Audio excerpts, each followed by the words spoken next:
కర్కాటక రాశి వారికి గత వారంతో పోల్చుకుంటే అనుకూలించేటువంటి గ్రహాల యొక్క సంఖ్య పెరిగింది. గత వారంలో ఏ గ్రహం తాలూకు అనుకూలత లేదు, 9 గ్రహాలు ప్రతికూలంగా ఉన్నాయని చెప్పుకున్నాం. ఇప్పుడు ఈ వారంలో శుక్రుడు యోగిస్తూ ఉన్నారు, అలాగే ఈ వారంలో చంద్రుడు యోగిస్తూ ఉన్నారు. లాభస్థాన స్థిత శుక్రుడు అలాగే చంద్రబలం వారంలో ప్రధానంగా ఈ రాశి వారికి అనుకూలమైనటువంటి విషయాలు.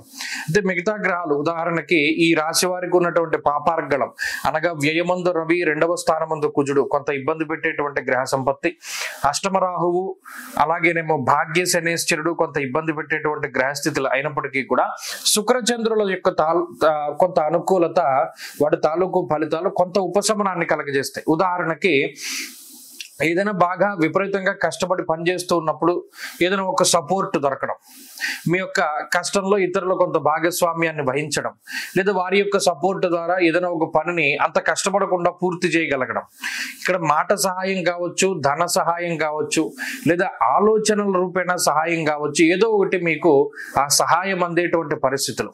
కొంత గందరగోళమైనటువంటి వాతావరణం అంటే ఏ నిర్ణయం తీసుకోవాలి తెలియనటువంటి సందిగ్ధ నుండి కొంత ఎవరైనా మనకి అనుభవజ్ఞులు ఏదైనా ఒక మంచి మాట చెప్తూ ఉండడం, ఇలా ఏంటి అంటే గత వారాలతో పోల్చుకుంటే కొంత ఊరట లభించేటువంటి పరిస్థితులు, కొంత ఉపశమనం దిశగా వెళ్ళేటువంటి పరిస్థితులు ఈ కర్కాటక రాశి వారిలో ప్రధానంగా కనబడుతున్నాయి. అయితే ఆర్థిక పరమైనటువంటి విషయాలు కానీ ఆరోగ్యపరమైనటువంటి విషయాలు కానీ గత వారాల్లో ఏ విధంగా అయితే ఉన్నాయో అదే మాదిరిగా కొనసాగుతూ ఉంటాయి. ఇక్కడ ప్రత్యేకించి 2వ స్థానం ముందు కుజకేతువులు కలిసి ఉన్నప్పుడు మాట పట్టింపులు చాలా ఎక్కువగా వస్తాయి. మీ గురించి మీరు కాకుండా ఇతరుల కోసం ఖర్చు పెట్టేటువంటి డబ్బు ఎక్కువగా ఉంటుంది. అలాగే అనవసరంగా ధన నష్టం అనేటువంటిది ఎక్కువగా కనబడుతూ ఉంటుంది.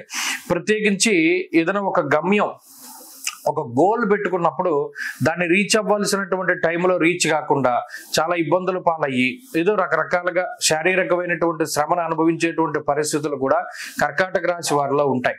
ఇవన్నీ దేనివల్ల అటు అష్టమంలో ఉండేటువంటి రాహువు, ప్రత్యేకించి 4 కాళ్ళ జంతువుల వల్ల సమస్యలు, ఒక భయం, అమ్మో ఇలా రోడ్డు మీద వెళ్తుంటే కుక్క మీద పడుతుంది, అది కరవదు కానీ కరిచినంత పనిచేస్తుంది.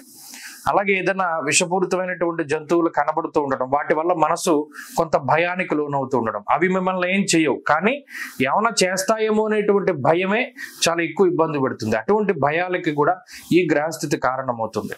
ఉద్యోగపరంగా వ్యాపార పరంగా సమస్యలు ఏమీ లేవు కానీ వస్తాయేమో అనేటువంటి భయం మాత్రం వెంటాడుతూ ఉంటుంది.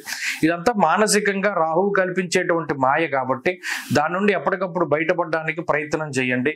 ఎప్పుడు కూడా భయపడకండి, మానసికంగా ధైర్యంగా ఉండండి. ముఖ్యంగా ఆంజనేయ ఆరాధన అధికంగా చేయండి.